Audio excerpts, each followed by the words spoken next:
La Coupe d'Afrique des Nations démarre en Côte d'Ivoire dans moins d'une semaine maintenant. Et la question que tout le monde se pose, bien évidemment, est de savoir qui va être le vainqueur de cette édition 2023 qui se déroule finalement en 2024 en Côte d'Ivoire.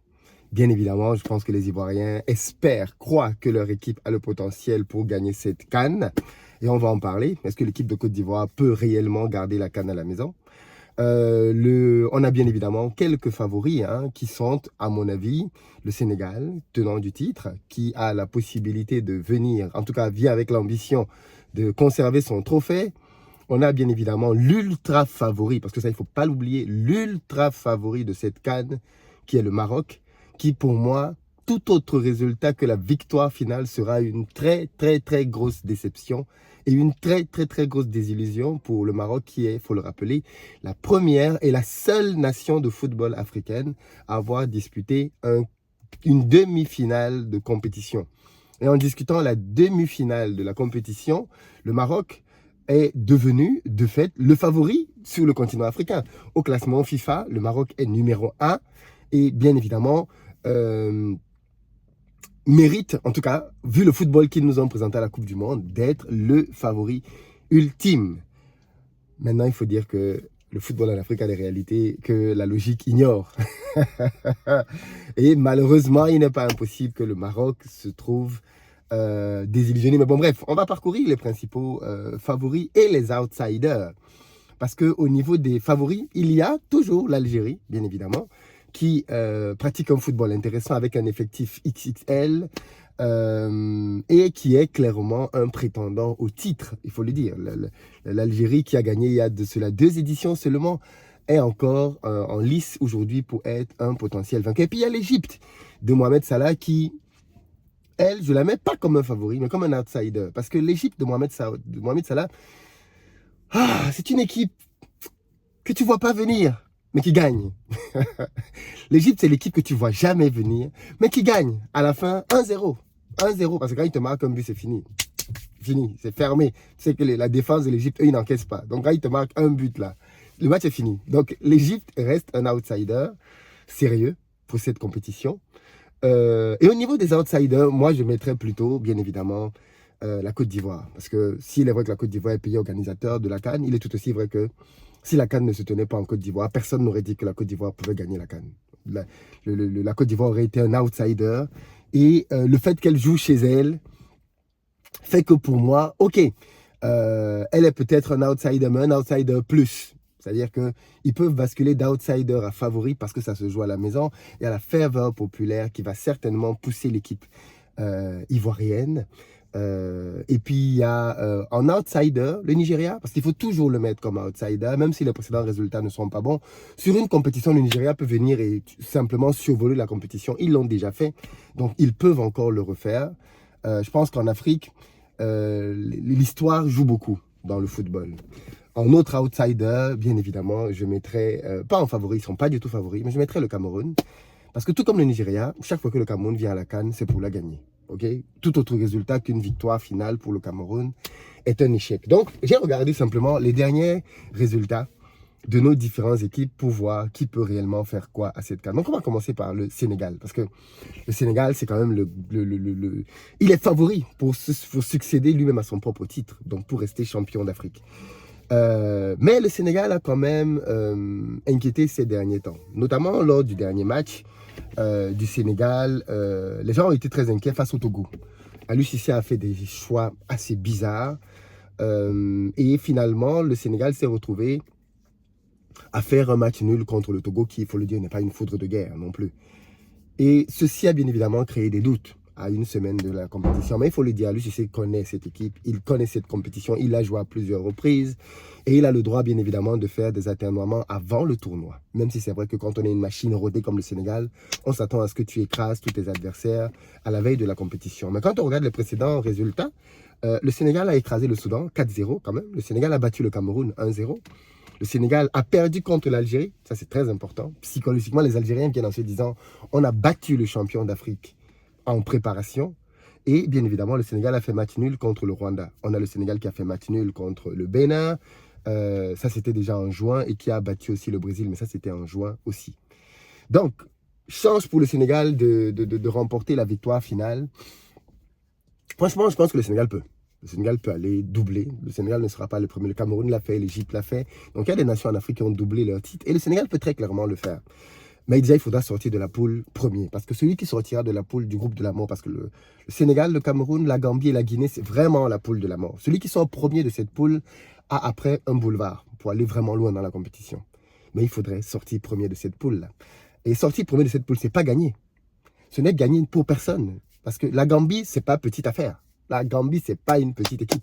Ceux qui viennent là en se disant, ouais, il y a Gambie, on va leur... vous blaguez, peut-être que vous n'avez pas vu les matchs récemment, mais la Gambie, c'est pas une petite affaire. La Guinée, c'est pas une petite affaire. Donc, c'est vraiment une poule assez chargée. La Gambie, toutes les précédentes CAN quasiment, est arrivée, je crois, en quart de finale. Donc, c'est pas le gars qui va venir... non, ça va vraiment être assez difficile. Donc, et les premiers matchs vont tout de suite mettre la tendance dans cette poule-là pour le Cameroun et pour le Sénégal, qui sont bien évidemment quand même les deux, entre guillemets, petits favoris de cette poule-là.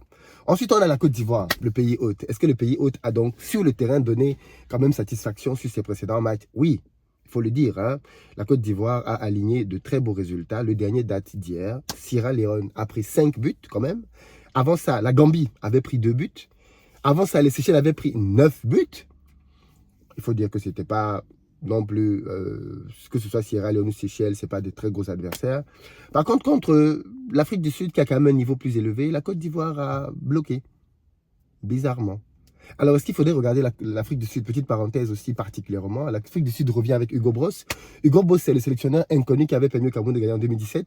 Donc, est-ce qu'il va faire la même chose avec l'Afrique du Sud, qui, pour le coup, il faut le dire, pratique un très beau football. C'est l'un des plus beaux footballs d'Afrique, l'Afrique du Sud. C'est un football juste qui n'est pas physique et qui n'est pas réaliste devant le but. Mais si ces gars étaient réalistes devant le but, l'Afrique du Sud, je pense qu'il serait certainement l'une des plus belles nations de football en Afrique. Le football de cette équipe est juste chatoyant. Très, très beau football pratiqué par l'Afrique du Sud. Et avec un sélectionneur comme Hugo Bross, il vient leur apporter le pragmatisme qui peut-être leur manquait. Donc, attention aussi à l'Afrique du Sud. Pour moi, ça peut être une belle surprise pour cette compétition. La Côte d'Ivoire a joué contre le Maroc. Gros choc. Ils ont fait match nul. La Côte d'Ivoire a gagné le Lesotho. Et la Côte d'Ivoire a perdu 3-0 face à la Zambie. Aïe. Bon, ça remonte au mois de juin. Donc, la Côte d'Ivoire vient quand même dans cette compétition avec le plein de confiance. Ils ont aligné les buts. Tous leurs avançants sont en forme. Le pays est derrière eux. Tout le monde attend la Côte d'Ivoire pour aller très loin dans cette compétition. Donc, on dit très loin, en gros, c'est la finale. Hein. Tout autre résultat, je pense, que la finale serait un gros échec pour la Côte d'Ivoire. Parce que la Côte d'Ivoire a organisé cette compétition pour la gagner. Donc, est-ce que la Côte d'Ivoire peut aller au bout? Oui, très clairement. Sur le papier, la Côte d'Ivoire a de très bons joueurs à tous les postes. Des joueurs qui sont dans de très bons clubs. Toutes les lignes de la Côte d'Ivoire sont très bonnes. En plus, avec le public à la maison, la Côte d'Ivoire, ce sont des gens quand même qui sont fiers, qui veulent rendre aussi fiers à leur peuple. Attention aussi au trop plein d'émotions. On a parfois vu des joueurs ivoiriens pleurer pendant les hymnes, ce genre de choses. Donc, attention aussi à ce que la pression populaire ne vienne pas trop être écrasante et qu'elle tétanise les joueurs, notamment quand on va arriver sur des matchs éliminatoires. Attention à ça, parce que sur un match, tu es sorti. Hein, je veux dire, sur un match, trop d'émotions, tu es sorti. Donc, attention à cela. On a bien évidemment le Nigeria qui vient dans cette coupe avec, franchement, des résultats qui ne sont pas bons. Qui ne sont pas bons du tout. Le Nigeria a fait match nul contre le Zimbabwe. 1-1, match nul contre le Lesotho, 1-1, a gagné le Mozambique 3-2, mais le Mozambique avait eu un carton rouge, a fait match nul contre l'Arabie Saoudite 2-2, a donné 6-0 à Sao Tomé, mais Sao Tomé, voilà, c'est pas vraiment une foudre de guerre, et a gagné la Sierra Leone 3-2. Donc, en fait, c'est une équipe qui encaisse beaucoup. C'est ça le problème du Nigeria maintenant, c'est que même s'ils parviennent à gagner leur match, ils encaissent beaucoup de buts. Donc, à la CAN, les gens gagnaient 1-0. Et c'est ce qui est bizarre, c'est que le Nigeria, si vous vous rappelez à la dernière CAN, après le premier tour, le Nigeria était favori. Ils avaient gagné leurs 3 matchs avec de très beaux scores. On commençait déjà à voir le Nigeria comme une foudre de guerre. 8e de finale, de mémoire. Ils ont joué un match, ils ont perdu. Ils sont sortis. Comme des amusements. Donc, les Nigériens, j'espère qu'ils ne vont pas reproduire le même type d'erreur. Et puis, on revient donc à notre Égypte. Ils ont fait Égypte, Sierra Leone 2-0. Égypte, Djibouti 6-0, c'est inhabituel. Égypte, Algérie 1-1. Égypte, Zambie 1-0. Voilà, ça, c'est les scores de l'Égypte. Égypte, Éthiopie 1-0. Voilà les scores de l'Égypte. Égypte, Tunisie 3-1. L'Égypte a perdu contre la Tunisie. Surprenant. Donc, pareil pour l'Égypte, hein, c'est une équipe que personne n'aime affronter en Coupe d'Asie. C'est une équipe qui est très solide défensivement. Tous les joueurs se connaissent parce qu'ils jouent pour la grande partie dans le championnat égyptien, qui rafle d'ailleurs plein de titres sur le continent avec Zamalek notamment.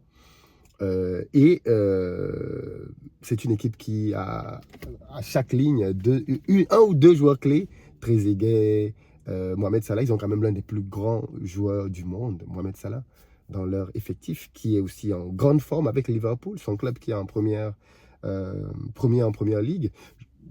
Je ne l'ai pas dit pour le Sénégal, mais il y a quand même les ténors qui sont un peu âgés maintenant. Sadio Mané a 31 ans, Koulibaly, ils sont allés jouer en Arabie Saoudite. Donc, dans quel état de forme ils vont arriver? Ça questionne. L'Égypte, eux, tous leurs gars, quasiment, jouent toujours au pays.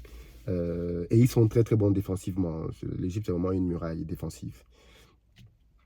L'ultra favori, le Maroc, hein, qui a fait nul contre la Côte d'Ivoire, qui a perdu contre l'Afrique du Sud, qui a battu le Burkina Faso, qui a battu le Libéria, qui a battu la Tanzanie, et ces derniers matchs ont été annulés.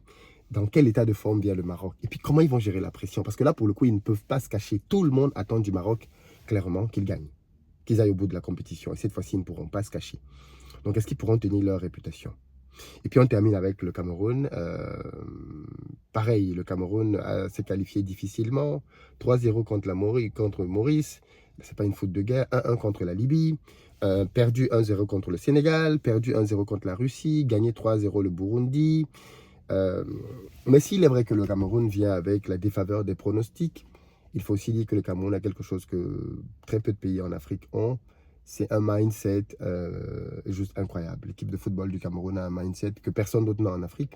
Un mindset qui fait que peu importe qui tu es, peu importe ce que tu as gagné avant d'arriver au match, quand le Cameroun entre sur le stade, ils savent qu'ils vont te battre.